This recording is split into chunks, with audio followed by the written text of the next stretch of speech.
వినాలి, సేవకుల మాట వినాలి, సంఘ లేకపోతే మా సమాజంలో పెద్దలైన వారిని మనం గౌరవించే వారిగా ఉండాలని దేవుని సేవకుడికి నేను మనవి చేస్తున్నాను. వాక్కు సెలవిస్తున్నమాట ఏంటి తెలుసా? ఇక్కడ అంటున్నాడు, నేను ప్రేమించువారందరినీ ఏం చేస్తున్నాడు? గద్దించి శిక్షిస్తున్నాను. ఏంటంట? ఏమన్నాడు ఇక్కడ? నీవు ఆసక్తి కలిగి పొందాలా? ఉద్దేశం మారు మనసు అంటే కాదంట. మారు మనసు రకాలు కూడా ఉన్నాయి. ఏంటో రకం, ఇదో రకం. ఏ మారు మనసు అంట? ఆసక్తి కలిగిన మారు మనసు. ఏ మారు మనసు చెప్పండి అందరూ, కొంచెం గట్టిగా చెప్పండి. అలాగే వద్దులేదు, ఎందుకు రోజు చెప్పండి. ఈ రోజు చెప్పండి, ఇప్పుడు ఈ రోజు చెప్పండి. ఎక్కువ కదా చెప్పండి అమ్మా. ఆ రోడ్డు మీద నువ్వు చెప్తారా?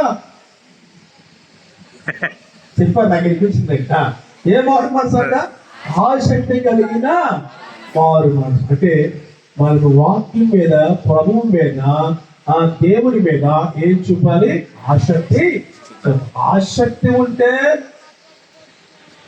ఏ తాలూకాల పొద్దున్న ఏంటంటే గోల్తాంకి వెళ్తాం, ఊడికి వెళ్తాం, ఆమెడికి వెళ్తాం, లేదా ఆకుడికి వెళ్తాం. అంటే ఏం కావాలి? పని పట్ల ఆసక్తి కావాలి. అలాగే వాక్యం పట్ల ఏం కావాలి? ఆసక్తి కావాలి. దేవుడి పట్ల ఏం కావాలి? ఆసక్తి కావాలి. ఆశ లేకుండా, ఆసక్తి లేకుండా, ఆలోచన లేకుండా ఏ పని మనం చేయలేదు. బుర్ర పెట్టాలి. అది చెప్పాలంటే ఆసక్తి ఏం చెప్పండి? బుర్ర వాక్యం మీద ఉంచాలి, మనసు వాక్యం మీద ఉంచాలి. ఉంచినప్పుడు ప్రభు సహాయకరంగా ఉంటాడు. ఇప్పటికే చాలా టైం అవుతుంది, మీకు కంగారు పడకండి. ఇప్పుడు మొదటి మాట, గాయు ఎవరు చెప్పండి? ప్రేమ కలిగినోడు అంటున్నాడు. గాయుని మించిన వాడు ఎవరు తెలిసి మన ప్రభు అయినా యేసుక్రీస్తు. ఆయన ఇంకా మహాప్రేమ కలిగినోడు. ఆయన ప్రేమ స్వరూపి. ఈ రాత్రి వేళ ఆయన ప్రేమను మనం పొందుకుందామా? ఈ రాత్రి వేళ ఆయన ప్రేమను ఆస్వాదించుకుందామా? ఈ రాత్రి వేళ ఆ ప్రభు ప్రేమలో లీనమవుదామా? ఆ ప్రభు ప్రేమలో నిలిచి ఉండి మనకి ఏది ఇష్టమో మనం అడిగితే ప్రభు ఏం చేస్తారంటే మనం తప్పనిసరిగా మనకు అనుగ్రహిస్తారు. ఓకేనా? రైట్. ఇప్పుడు చెప్పండి, గాయలో మొదటి లక్షణం. గాయు అంటే అర్థం అయ్యో, గాయు అంటే లాభం తెచ్చువాడు. ఏం తెచ్చువాడు అంటే డబ్బు మూలంగా కాదని చెప్పేది. లాభం అంటే విశ్వాసుల సంఖ్య, శిష్యుల సంఖ్య, సంఘం సంఖ్య, ఆత్మీయ సంఖ్య పెంచేవాడు ఎవరు తెలుసా? గాయు. పౌలు పరిచర్యలో అంత చక్కటి విధంగా పనిచేసిన వాడు గాయు అనే విషయాన్ని నేను మనం చేస్తున్నా. Right, good. రెండవ పాటకు వస్తున్నాను చూడండి. యోహాను రాసిన 3వ పత్రిక. మన పాఠం అక్కడే. 3వ పత్రిక తీసారండి. పేర్చినప్పుడు ఉండదు, మీరు చెప్పట్లేదు.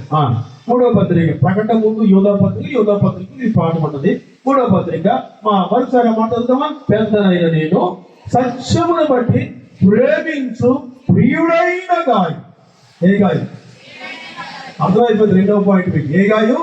ప్రియుడైన గాయు. కదా, ప్రియుడైన గాయు అంటే ప్రియుడు అని అర్థం ఏంటి? ప్రియుడు = ఇష్టమైన వాడు. ఎవరు చెప్పండి? ప్రియుడు = ఇష్టమైన వాడు కదా. ప్రియురాలు అంటే ఇష్టమైనది అనుకోవచ్చు కదా. బైబిల్ గ్రంథంలో ప్రియమైన వాడు ప్రభు అయిన యేసుక్రీస్తు అని మనకు తెలుసు. యోహానుకు ప్రియమైన వాడు పెద్దలకు, లేకపోతే అక్కడ సంఘానికి, లేదా యోహాను గారికి ఇష్టమైన వాడు గాయు అనే విషయాన్ని మనం చూస్తున్నాం. ఇలా చూడండి, వాళ్ళ కూడలేదు. నేను ఊరెళ్తే ముగ్గురు సాక్ష్యం చెప్పారు, ఇద్దరు సాక్ష్యం చెప్పారు బాప్తిసం కావాలని. ఒక ఆవిడ సాక్ష్యం చెప్పారు, నేను గంటలకు వచ్చి ఆనందంగా వచ్చేసాను, మళ్ళీ వెళ్తున్నాను బాప్తిసం కావాలి. నీకు అక్కడేదంటే నేను ఇస్తున్నాను.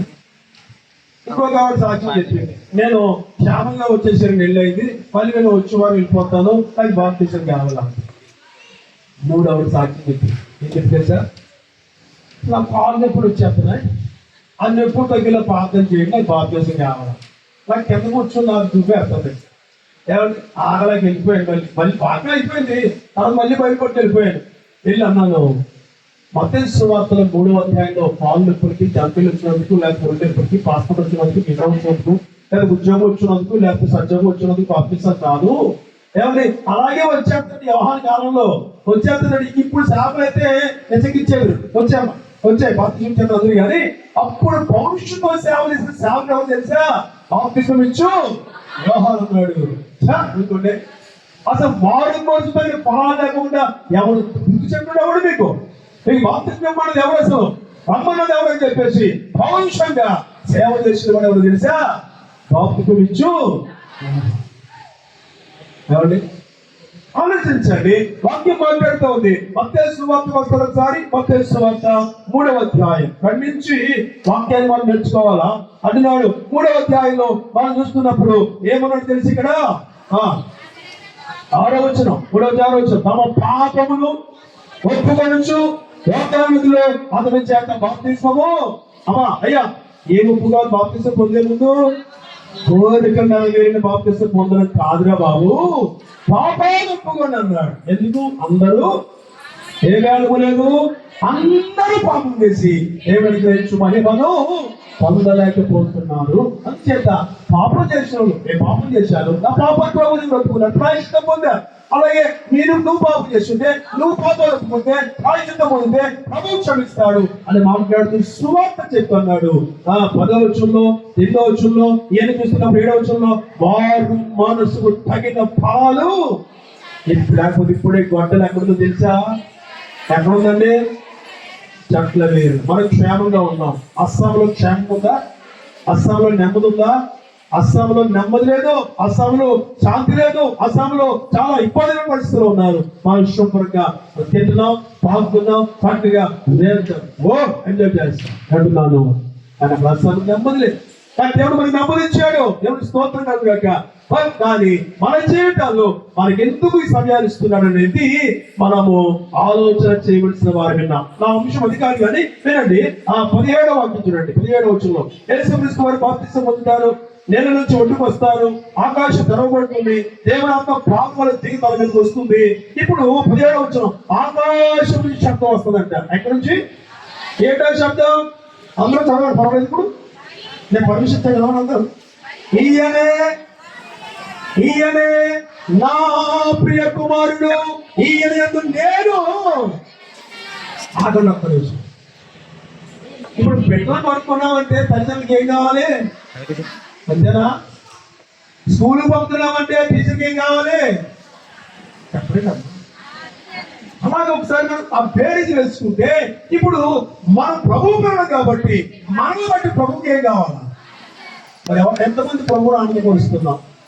ఎంతమంది ప్రభువును ఆనందపరిచే జాబితాలో మనం ఉన్నాం? వాక్యం మాట్లాడుతుంది, ఈయనే నా ప్రియ కుమారుడు, ఈయన యందు నేను ఏం చేస్తున్నాను? ఆనందిస్తున్నాను. ఆనందించాలి. ఎవరు ఆనందించాలి? యేసులో ఆనందము, అన్ని వేళల సంతోషము, యేసులో ఆనందము, అన్ని వేళల సంతోషము, రాజుల రాజు యేసునికే మహిమ, రాజాధిరాజు యేసునికే స్తుతులు. కదా, యేసుక్రీస్తులో ఆనందం అంతా ఎప్పుడెప్పుడు చెప్పండి? అన్ని వేళ. ఎవరు చెప్తారు? చెప్పండి, చూడమని చెప్పండి. ఆఖరి రోజు మీకు చెప్తాను. ఓకేనా? రైట్. నేను ఎల్లప్పుడూ యెహోవాను సంధించదును. ఆ మాట అక్కడ ఉంది.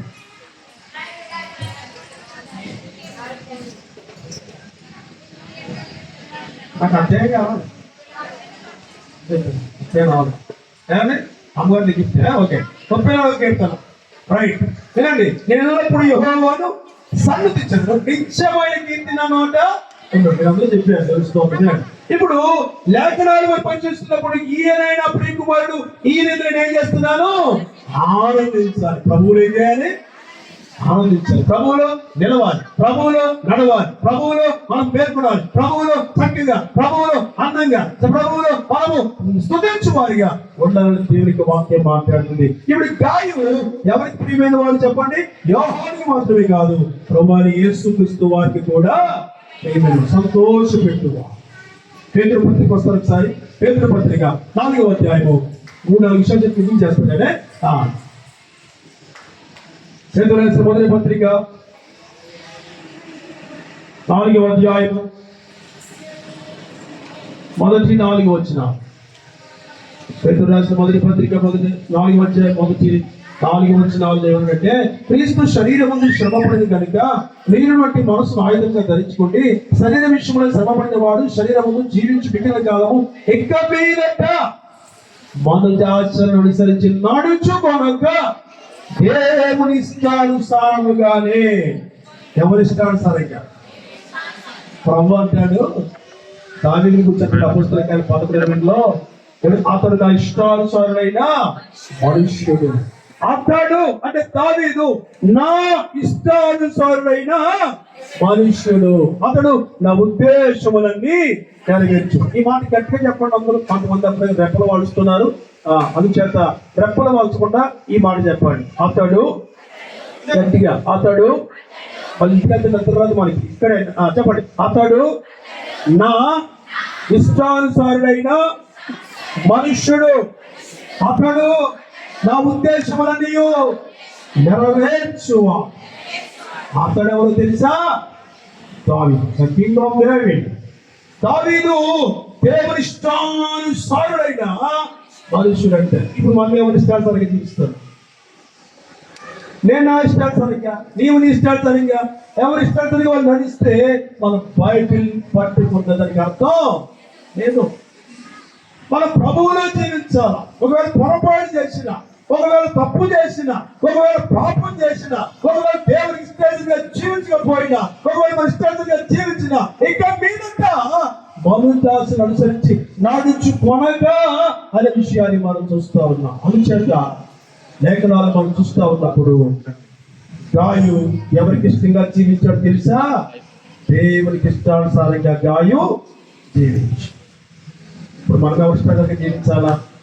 చెప్పండి, నిజం చెప్పండి గట్టిగా. మళ్ళీ ఇంకొకసారి, వన్స్ మోర్ ప్లీజ్. మరి ఇప్పుడు గ్రౌండ్ విడిచిపెట్టి వెళ్ళిన తర్వాత, ఈ గ్రౌండ్ విడిచిపెట్టి వెళ్ళిన తర్వాత ఎవరి ఇష్టం దగ్గర అడుగుతాం? మరి అడవచ్చా?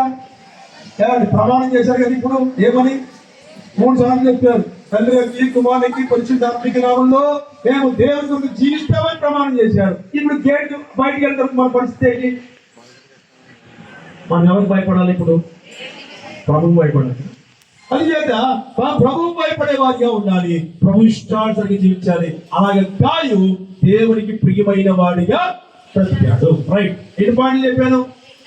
2, ఇంకా 3 ఉన్నాయి.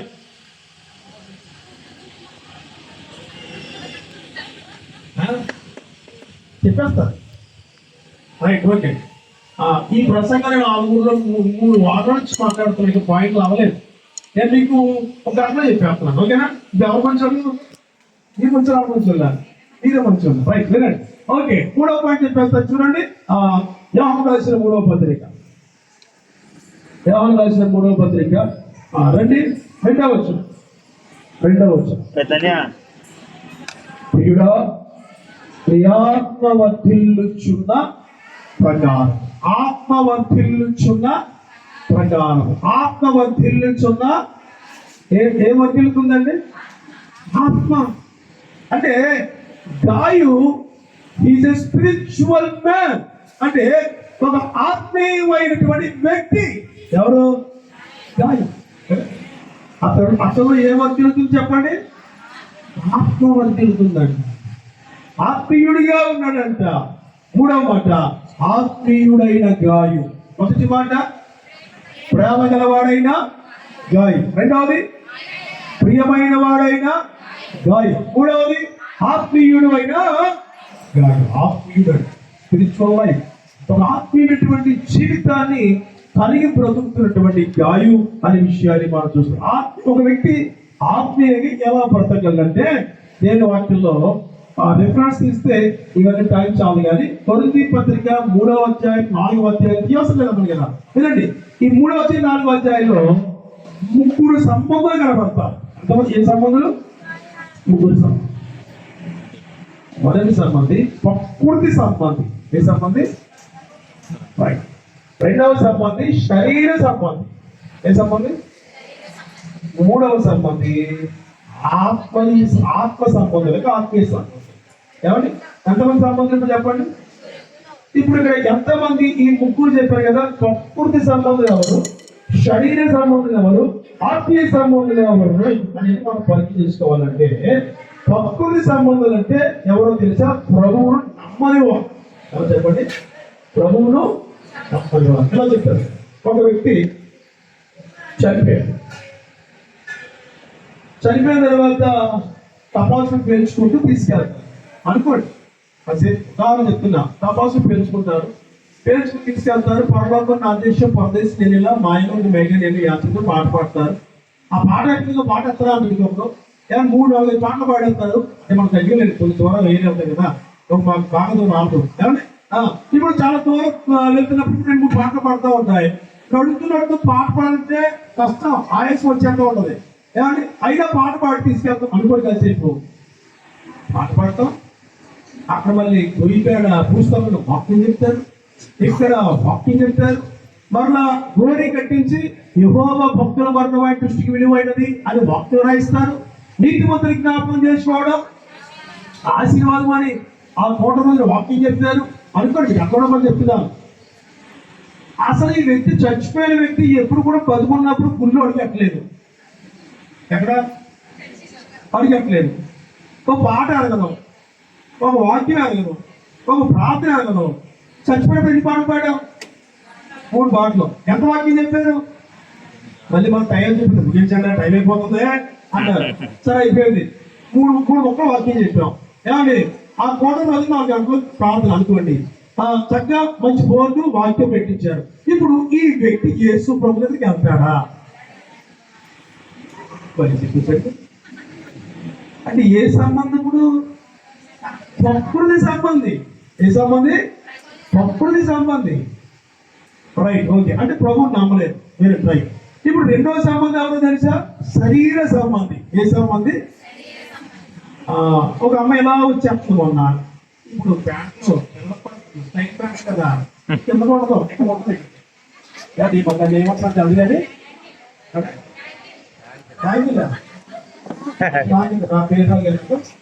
ఎక్కడ ఉండదు. ఏమండి చచ్చిపోతుంది, పాట పాడుతుంది, వెళ్ళిపోతుంది, చచ్చిపోతుంది, పాట పాడితే వెళ్ళిపోతుంది, చచ్చిపోతుంది, పాట పాడితే వెళ్ళిపోతుంది. నేను పిలిచాను మారెడ్డి కోరుతుందా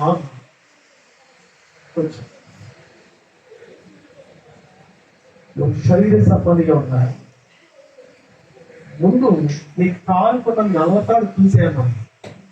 మీకు అర్థమే చెప్పి ఏం కట్టుకున్నాను? పాటలు నల్లతాడు కట్టుకున్నా తీసి నువ్వు పాట పాడావు. దేవుని నలుగురు తాడు నీ దగ్గర అనుకోదు. ఆ తాడు ఉన్నదనుకో నీ పాట ఎక్కడికి వెళ్తుంది? ఇప్పుడు నువ్వు వాకింగ్ చేయావా? ఎవరు ప్రార్థన చేసుకున్నావా? ఎవరు ఎక్కడ ఉంటుంది నీ ప్రార్థన? ఇప్పుడు కొంతమంది గాలికి అంటే ఈ లేని సంబంధాలు సరే సార్ మీకు బాగా అర్థం చెప్పారు. ఉదాహరణ, ఇప్పుడు ఉదాహరణకి నన్ను హాస్పిటల్లో పెట్టారు, పెట్టున్నాను. ఇప్పుడు పెట్టారు చూడండి, ఎప్పుడు చూడుతుంది అలా ఉంది పెడుతుంది. ఇప్పుడు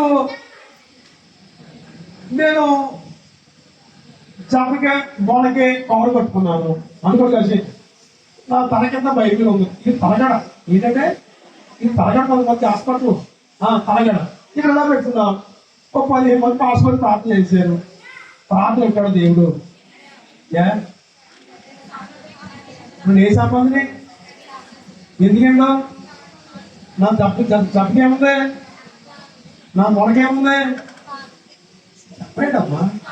ఇప్పుడు ఏ సంబంధిని? 15 మంది 100 మంది సేవకులు ప్రార్థన చేసిన ప్రార్థన చెప్తాడు. ఎందుకు తెలుసా? శరీర ఎవరి మీద ఆధారపడ్డది? ఇప్పుడు ఈ మనస్సు ఒకటి ప్రభు మీద, 2 లోకం మీద. మరి ఎవరి పిల్లలు? మరి ఎవరి మీద ఆధారపడలేదు? అంతే కదా, అంతే కదా, రైట్. ఇప్పుడు ఇక్కడ కొరింథీ సంఘంలో 3వ అధ్యాయము 4వ అధ్యాయం చెప్తే అక్కడ ప్రకృతి సంబంధాలు ఎక్కువైపోయారు, శరీర సంబంధాలు ఎక్కువైపోయారు. అందుచేత వారు చాలా దారుణంగా ఉన్నారంట. నమ్మారు ప్రభువుని, కానీ వారు ఏమిటంటే లోకం మీద ఆధారపడిన వారిగా జీవించారు. 3 ఆత్మ సంబంధాలు. ఏ సంబంధాలు? ఇది చెప్తున్నాడు అంతే, ఆ ఆత్మ సంబంధం. ఇప్పుడు దావీదు ఏ సంబంధి? ఏమన్నాడు ఇక్కడ? ప్రియుడా ఆత్మ వర్ధిల్లుచున్న ఆత్మవర్తిల్లుచున్న ప్రకారం అంటే ఈ గాయు ఎక్కడ వర్తిస్తున్నాడు చెప్పండి? ఆత్మీయంగా వర్తిల్లుతున్నాడు. అమ్మా పాప బాబు సోదరుడు సోదరి, ఈ సభల ద్వారా మన జీవితాల్లో ఇంకనూ ఆత్మీయంగా మనం ఏం చేయాలా? వర్తిల్లాలి. ఆధ్యాత్మికంగా వర్తిల్లాలా. ఆత్మీయ స్థితిని మనం కలిగి జీవించాలా. ఆత్మీయ బ్రతుకును మనం కలిగిన వారిగా ఉండాలని దేవుని వాక్యం ద్వారా హెచ్చరిక చేస్తూ అందుచేత దేవునికి వాక్యం మాట్లాడుతుంది. గాయు ఎవరు తెలుసా? ఆత్మీయుడు. ఇంకొక 2 మాటలు చెప్తానే. ఎన్ని అయిపోయినాయి ఇప్పుడు? 3 అయిపోయింది. ఇంకెన్ని ఉన్నాయి? 2 ఉన్నాయి. అమ్మాయి ఎందుకు వచ్చింది? రైట్, మంచిది. మన స్టేషన్ ఎందుకు వచ్చింది అనుకో మనకి ఏమవుతుంది? సంతోషం వచ్చేది. అలాగా ఇప్పుడు వాక్యం అయిపోతుంది. కంగారు పడకండి. 4వ మాట ఇక్కడ కొంచెం ఆపుతారు. చాలా విషయాలు చెప్తారు ఇక్కడ. 4వ మాట కాదు. రైట్, 3వ పత్రిక కదండి. 3వ పత్రిక 3వ వచనం. నీవు సత్యమును అనుసరించి నడుచుకొనుచున్నావు కనుక సహోదరులు వచ్చి ఈ సత్య ప్రవర్తన గురించి సాక్ష్యము చెప్పగా విని. అందరూ చెప్తారు ఈ మాట. నాకు ఇష్టమైన మాట. నాకు ఇష్టమైన మీతో కూడా పంచుకుంటాను. అందరూ చెప్పండి. నోరు అందరూ తెచ్చుకున్నాం కాబట్టి మంచి నోరు అందరూ తెరిచి కొంచెం గట్టిగా చెప్తాం. నీవు అందరూ చెప్పాలి. మరి నీవు ఇక్కడ నలుగురు చెప్తలేదు. నీవు ఇంకిద్దరు చెప్తలేదు. నీవు ఇంకొకరు చెప్తలేదు. నీవు సత్యమును అనుసరించి నడుచుకొనుచున్నావు కనుక సహోదరులు వచ్చి నీ సత్య ప్రవర్తన గురించి సాక్ష్యము చెప్పగా విని బహుగా సంతోషించుతుంది. ఏ సాక్ష్యం ఉంటుంది? సత్య ప్రవర్తన గురించిన సాక్ష్యం. ఏమండి? ఇప్పుడు 4వ మాట చెప్తున్నాను. సత్యమును అనుసరించి నడుచుకొనుచున్నా చెప్పండి కదా మీరు. గాయు ఏమనుసరిస్తున్నాడండి? సత్యం. ఇదే గ్రంథం పరిశుద్ధ గ్రంథం. దీనికి మరొక పేరు ఉంది, సత్యవేద గ్రంథము. ఏ గ్రంథం చెప్పండి? సత్యవేద గ్రంథం. దీన్ని చిన్నవారు ధన్యులు. చిన్నమంటే ఇదేశారు గారి చదవాలి. దీన్ని ధ్యానించేవారు ధన్యులు. దీన్ని కొన్నవారు ధన్యులు. ఏమండి? దీన్ని చక్కగా విన్నవారు ధన్యులు. దీనిలో ఉన్నది నడుచుకున్నవారు ధన్యులు. సమయం సమీపిస్తుంది కనుక ఈ ప్రవచన వాక్యం చదువువాడు వాటిని విని ఇందులో రాయబడిన సంగతులు గైకునేవాడును ధన్యుడు అన్నాడు. కనుక ఇప్పుడు ఈ యొక్క అనుసరిస్తున్న వాడు తెలుసా? గాయు. సత్యాన్ని అనుసరిస్తున్న వాడు గాయు. దేవుని యొక్క వాక్యం మాట్లాడుతూ నేను మొన్న పెళ్లి చేసేది ఎక్కడ కానీ ఈ మధ్య రామాయణపురం. ఎవరంటే రామాయణపురం దెయ్యాలు తిప్పలేక నేను తిప్ప దెయ్యాలు తిప్పలేక తిప్పేస్తూ ఆఖరి ప్రకటన ఈ సర్టిఫికేట్ ఇస్తున్నాను. దేవుని మూడు చిత్తపరిచిన వారిని మనుషులు వేరు కదా. అసలు స్త్రీలారా ప్రభువులకు మీ సొంత పురుషులారా మీరు మీ భార్యను పెళ్లిలో పెట్టేస్తున్న తర్వాత తనకుండా వల్ల చాలా ఇబ్బందిగా పరిస్థితులు మనం చూస్తూ ఉన్నాం. నేను అందుకని గట్టిగా చెప్పాను వాళ్ళకి, కళలో కానీ ఇళ్ళలో కానీ ఎప్పుడు కానీ ఎన్నడు కానీ అని చెప్పి మాట్లాడించాను. వచ్చే నెలలో ఈ నెల వస్తుంది ఆషాఢంలో కూడా వేరుకపోతుంది చెప్పండి. అంటే బైబిల్ చెప్పేది సత్యం. హిందూ పురాణంలో ఉందన్నమాట. అంటే ఆషాఢంలో భార్య భర్తలు ఒకటి కాకూడదని హిందూ పురాణంలో. అది హిందువులకు సంబంధించి, మన క్రైస్తవ సంబంధించింది కాదు. Right, okay. ఏమని మాట్లాడుతున్నాయంటే సత్యము ఎవరంటే దేవునికి వాక్యంలో తిమోతికి రాసిన మొదటి పత్రిక 3వ అధ్యాయం 14-15 చూడండి. నేను ముగిస్తాను ఇంకొక పావు గంట. తిమోతికి రాసిన మొదటి పత్రిక 3వ అధ్యాయము 14 శీఘ్రముగా ఎందుకు వస్తున్నని నిరీక్షిస్తున్న పౌలు చెప్తున్న మాట తిమోతికి గురు శిష్యుడు మాట. అయ్యను నేను ఆలస్యము చేసి దేవుని మందిరములో అని అర్థం చెప్తున్నాడు. అనగా జీవము గల దేవుని సంఘములో జీవము గల దేవుని సంఘములో జనులు ఏలాగా ప్రవర్తించవలనో అది నీకు తెలియజేస్తూ ఈ సంఘముకు రాస్తున్నాను. ఆ సంఘము సత్యమునకు స్తంభమును ఆధారమునై ఉన్నది అన్నాడు. ఏ సంఘం? ఏ సంఘం? ఏమని? ఇక్కడ మనం పేర్లు పెట్టుకుంటాం ఈ సంఘం ఆ సంఘం అని, అక్కడ ఆ సంఘం అన్నాడండి. అది ఏ సంఘం? జీవము గల దేవుని సంఘం. ఆ సంఘం ఎలా ఉండాలి తెలుసా? సత్యమునకు స్తంభం ఆధారంగా ఉండాలి కదా. మరి ఇల్లు కట్టుకున్న పిల్లర్స్ వేస్తాం, మందిరం కట్టుకున్న పిల్లర్స్ వేస్తాం అంటున్నాను. సంఘానికి 4 పిల్లర్లు ఉన్నాయి. ఏమిటి తెలుసా? అపొస్తలుల కార్యములు 2:42 ఏంటది? సహవాసం, రొట్టె విరుచుట, ప్రార్థన చేయుట. ఏమండి అక్కడ ఈ 4 విషయాలు అని మాట్లాడుతూ ఉంటాడు కదా.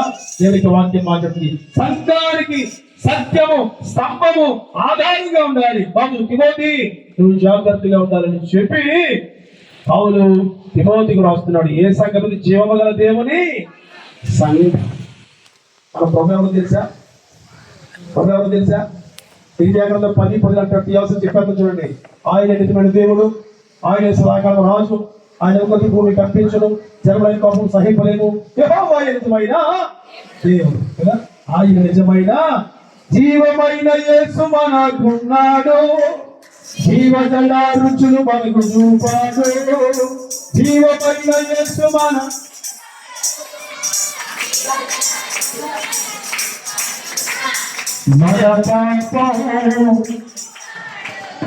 మనశాంతి మన పాపం తీశాడు, మనశాంతి ఇచ్చాడు. జీవమైన యేసు మనకున్నాడు, ఎంచుకోడు. జీవజల రుచులు మనకు ఏం తీసేశాడు? మన పాపం, మన పాపం తీసేశాడు, నీ పాపాన్ని తీసేశాడు, నా పాపాన్ని తీసేశాడు.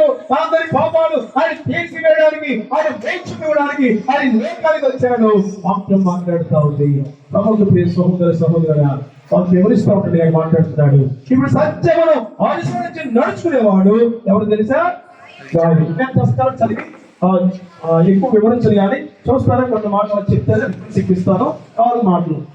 సమూయేలు 2వ గ్రంథం 7వ అధ్యాయము 28 అంటున్నాడు. దానిని మాట్లాడుతూ, నీవు దేవుడు కనుక నీ మాట సత్యం అన్నాడు. నీవు దేవుడు కనుక నీ మాట సత్యం. 7:20 అంటున్న మాట. నీవు దేవుడు కనుక నీ మాట అర్థం చేసుకునే, నీవు దేవుడు కనుక నీ మాట సత్యం అన్నాడు. ఇప్పుడు మనం ఎవరు?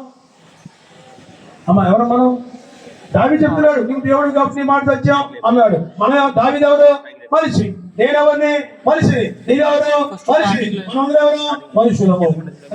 ఇప్పుడు మన మాట సత్యానికి వ్యతిరేకపోదాం, సత్యానికి వ్యతిరేకపోదాం, మంచికి వ్యతిరేకపోదాం, అంతే కదా. ఇప్పుడు నువ్వు దేవుడు కనుక నీ మాట సత్యం అన్నాడంటే మన మనుషులు కాబట్టి మన మాట సత్యము కాదు. మన ప్రమాణం, మన ఒడంబడిక, మన నిబంధన, మన వాగ్దానం ఏమవుతుందో ఆలోచన చేయాలి. వాక్యం చదివిస్తున్న మాట ఎవరు? దేవుడు సత్యవంతుడు, సత్ప్రవర్తన కలిగిన వాడిగా ఉండాలని దేవుని వాక్యంలో హెచ్చరిక చేస్తా ఉన్నాడు కదా. కీర్తన 119, 142 చరణం, 162 చరణం చదువుతాడు. నీ ధర్మశాస్త్రం సత్యం అన్నాడు. 142, 160. నీ ధర్మశాస్త్రం సత్యం అన్నాడు. ఈ వాక్య సారాంశం సత్యం అన్నాడు కదా. ఇలా చూస్తా ఉన్నప్పుడు 17:17 యోహాను సువార్త 17:17 డైరెక్ట్ చెప్తున్నా. 17:17 నీ వాక్యమే సత్యము అన్నాడు. ఇప్పుడు చెప్పండి, ఆయన మాట మీరే కష్టపడద్దు, సత్యం అన్నాడు చాలు. ఇవేమవుతుంది, నేను చెప్పకుండా పోతాను. మీ నాడి కనిపెట్టేసాను, అయిపోయింది. ఇప్పుడు చెప్పండి, గెంజేసి నాడి చూసి ఎక్కువైంది అనుకోండి, ఇబ్బంది అయిపోయింది. రైట్, అంతనే చెప్పేసి రైట్ వినండి. ఇప్పుడు చెప్పండి, నువ్వు దేవుడు కనుక నీ మాట, నీ వాక్య సారాంశం, నీ వాక్యమే, నీ ధర్మశాస్త్రము సత్యము. ఇప్పుడు చెప్పండి, 14 ఏమన్నాడు?